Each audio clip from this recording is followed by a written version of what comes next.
You ask Tiger to solve. This deals with linear equations with one unknown. The final result is z equals 2. Let's solve it step by step.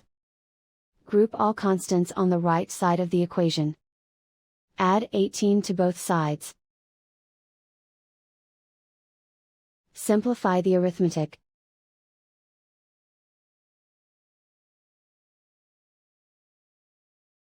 Isolate the z. Divide both sides by 11. Simplify the fraction. Find the greatest common factor of the numerator and denominator.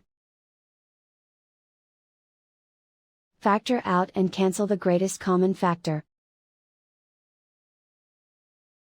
And so the final result is z equals 2.